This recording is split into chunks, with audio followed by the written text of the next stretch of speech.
Je suis rentré ce midi et j'avais un colis qui m'attendait, un colis que j'y croyais plus à ce colis parce que, si vous voulez tout savoir, là j'ai un paquet, un courrier, ouverture de colis pour raison de sûreté aérienne. Mon colis il était immobilisé, disparu, on était à la recherche, on avait fait les démarches auprès de la poste et il avait disparu. Et franchement j'étais navré de ça parce que c'est le nouveau support pour ma grue d'atelier qu'a usiné Patrick de la chaîne Va Savoir qui est là. Alors je vous mets le lien dans la vidéo là juste en haut. C'est du béton, ça va vraiment me simplifier la vie pour une simple et bonne raison. Regardez, je fais POC sur le bras de la caméra et ça bouge, ça bouge, ça bouge. À l'image, c'est juste insupportable. Et si on y va un peu beaucoup, on voit très bien que le support ici, là, toute cette zone là, elle est super faible.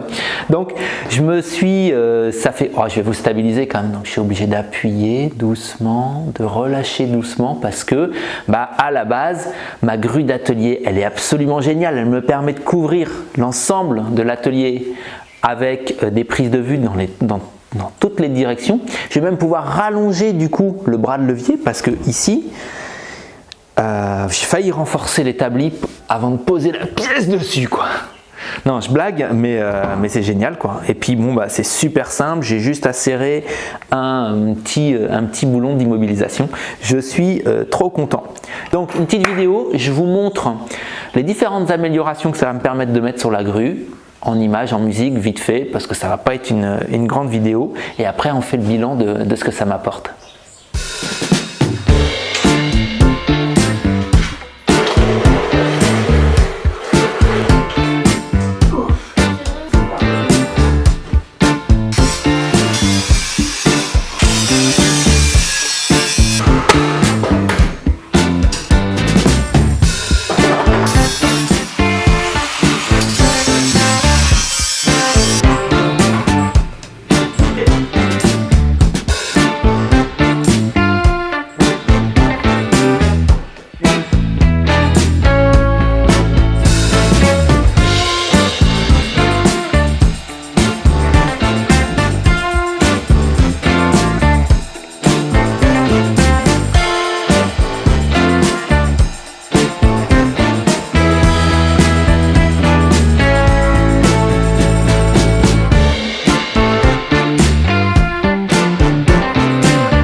quelques temps, j'avais fait également une autre nouveauté.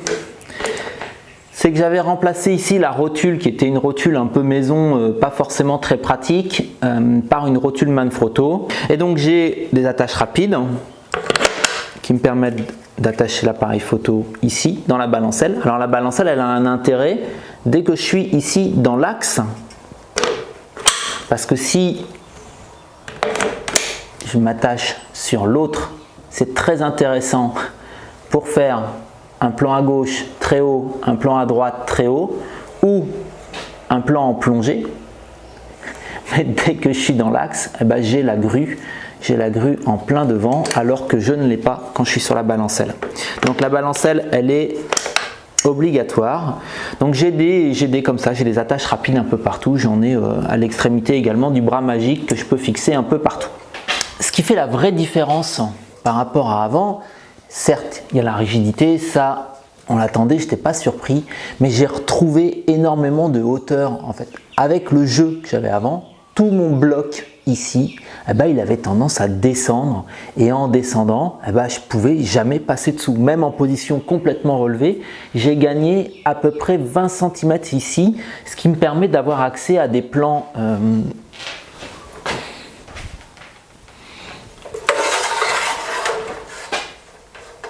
ici, là, à la perceuse à colonne. Je vais vous montrer ce que ça donne aussi quand on va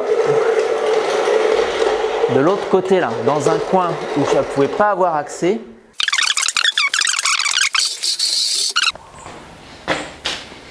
Un grand merci à vous, vous êtes encore là à regarder cette vidéo alors qu'elle ne parle pas de copeaux.